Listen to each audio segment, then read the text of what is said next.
Good afternoon. Today's subject will be talking about some issues. That's usually not a happy thought. Some issues that can occur during corn pollination, which will hinder or restrict the corn pollination. The first thing I want to talk about is heat and drought stress. We're going through heat and drought stress this year.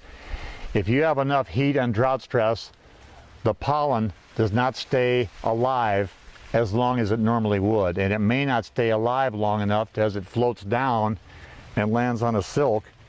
It may not even be a viable pollen grain. It may not be carrying any goodie that will be able to fertilize that ovule.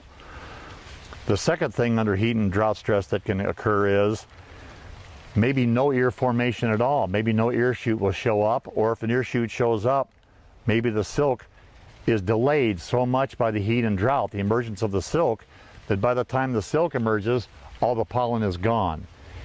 And we've talked earlier about the pollen usually lasts 7 to 12 days in that range. Well, under intense heat and drought stress, it might only last 5, 6, or 7 days. The silk might be delayed longer than that and may not indeed even get fertilized.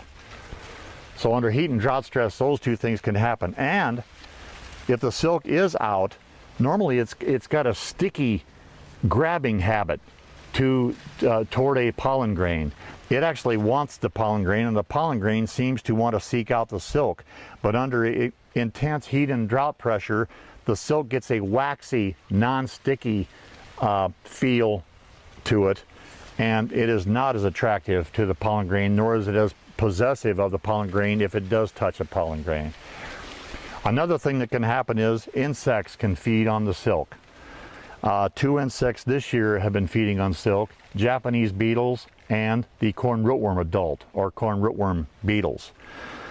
The thresholds are a little bit not as precise as I would like, because there are several factors that you have to figure into whether or not you have enough corn rootworm beetles on your silk, feeding on your silk, to spray or not. The standard number to look for is 3 to 5 corn rootworm beetles on an ear shoot feeding. And even at that, if they're feeding to the point where they've got the silk chewed down to within a half an inch, after the silk comes out, chewed down within a half an inch of the husk, and if there's still 50% of pollination left to occur, then you need to kill those beetles. They will continue feeding on those silks, and they will not allow pollination to occur. In another instance, if your field is very uneven, uniformity is horrible, you got some silks out and some not out,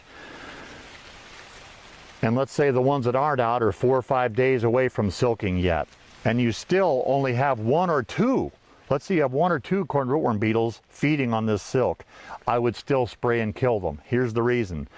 As soon as they're done feeding on these silks and these new silks come out, they will all move to that new silk, and at that point you may have 4 or 5 or 6 beetles per silk, and you may get nearly 0 yield from those late comers. You have to protect those late comers in an uneven emergence situation.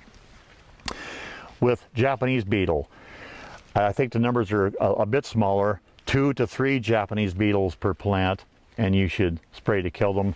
We're here in western Iowa. We don't see a lot of Japanese beetle action, but this year, for example, I've seen it in eastern Kansas, I've seen it in central Iowa. Typically, I've seen it more often in eastern Iowa and throughout Illinois.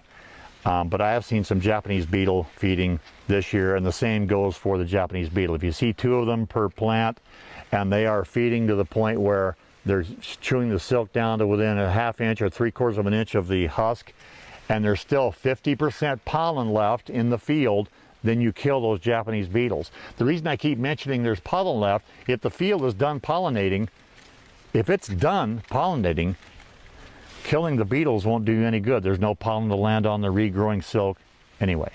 So there are some issues for you that you should consider during corn pollination.